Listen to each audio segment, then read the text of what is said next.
he sent me. He had me a plan to shut all of this down. That no longer people had to waddle in their sins.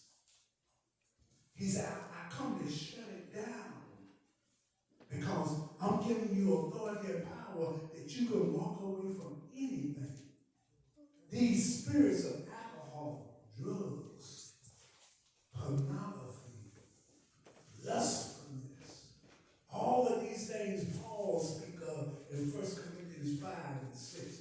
All these things that he talked about. He said, but like some of you, because don't think, Paul didn't tell you you got away with it. Paul said, but like some of you, you've been washed. You've been made whole. You've been made as white as snow.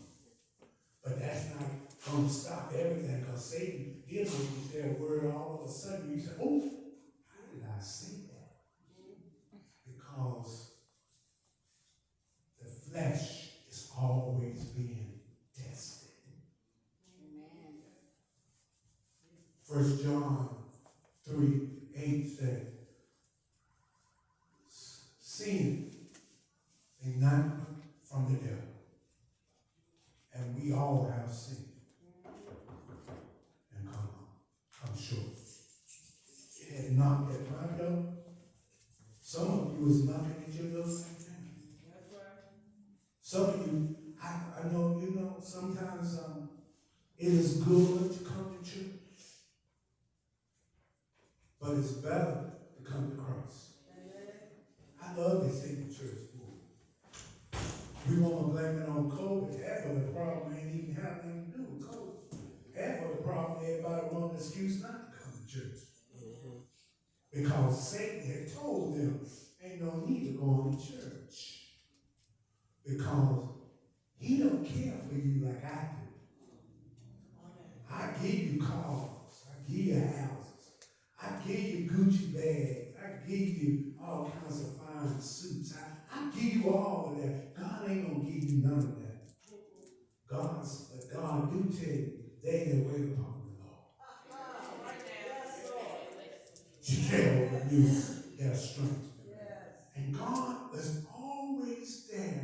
He said, even right now, kings, prophets, they had desire to see what you see. But see, one thing is different in everything that ever happened in the Bible. Satan always comes at your weakest moment. That's why in Matthew 4 and even Luke 4, you find that when Jesus was soon baptized, God sent him to the wilderness. That's where you get your training. That shows you what you made out of. Amen. And who you made out of. Because he takes you to the wilderness. That's right. He takes you to the place where people talk about you. People scandalize your name. People look at you sideways. People just want to talk about nothing good, but everything that you do that is doing for the Lord, they want to talk about that too. And he takes you to the wilderness. Whenever Satan is nearby, and you in the wilderness. What did John say? I am the one that's crying in the wilderness. John even was in the wilderness. Job was in the wilderness. Daniel was in the wilderness. Ezekiel was in the wilderness. Every child of God that meant anything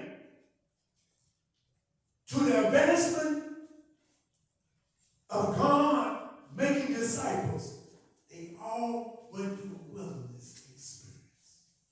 Peter went through it in Luke 24.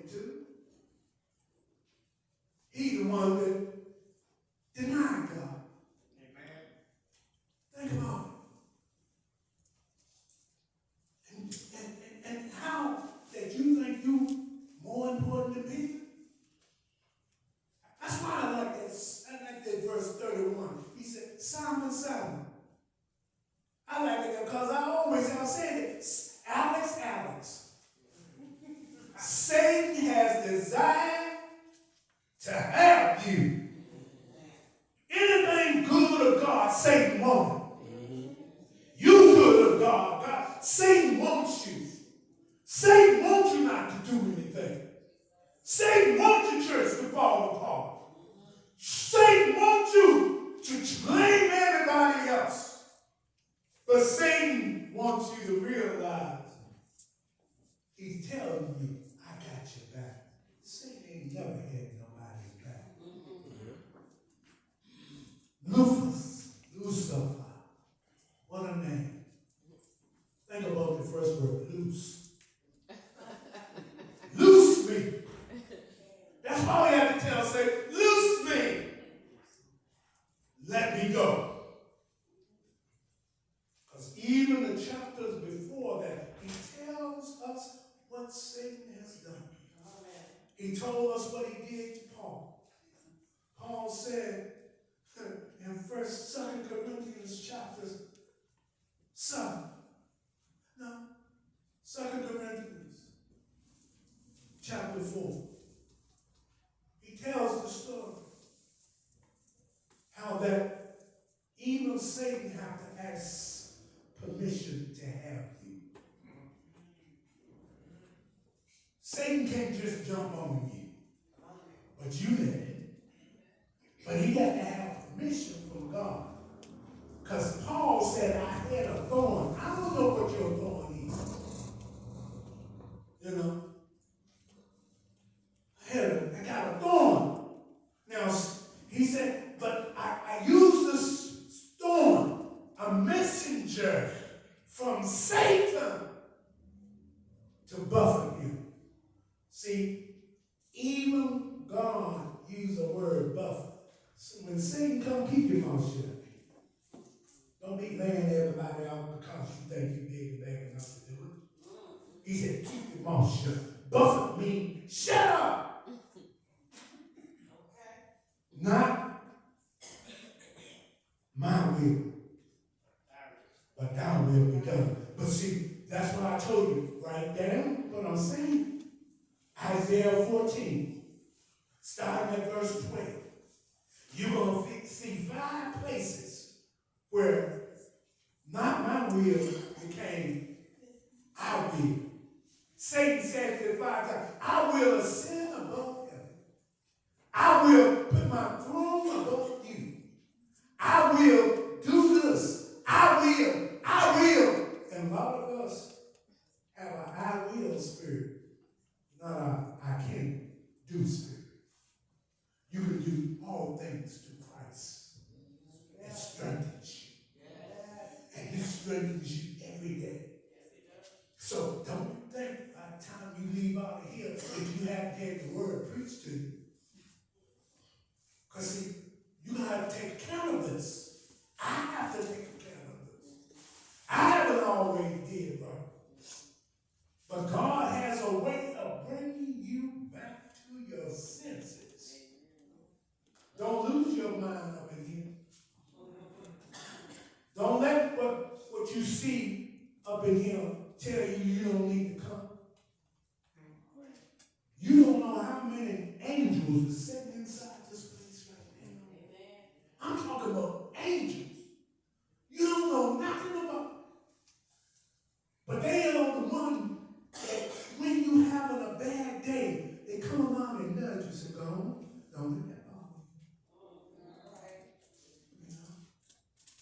That angel that comes along and says, you know, my mom, I feel so. The angel said, come on, weeping may endure for a night, but joy.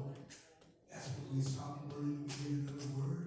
Joy comes in the morning. That's why I say we got to be attentive to wait on God. And the servants and all of that, you got to be humble. You got to have a humble spirit rather than have an ego spirit. An ego spirit comes inside the house. Can't nobody do nothing better than you. You know?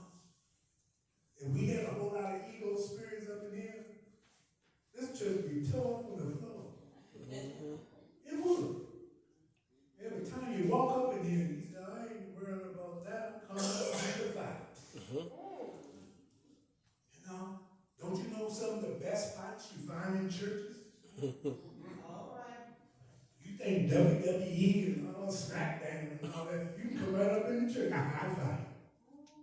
And you can be fighting nobody but yourself. Because the thief comes to what? The doors of the church is open.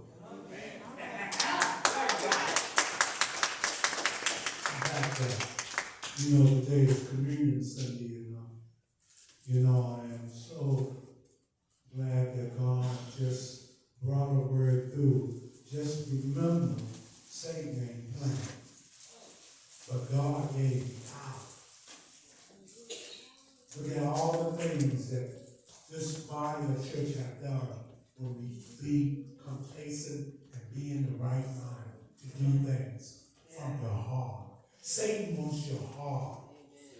God, he said, I not only want your heart, I want your soul too. So hold on to God's unchanging hand. Hold on.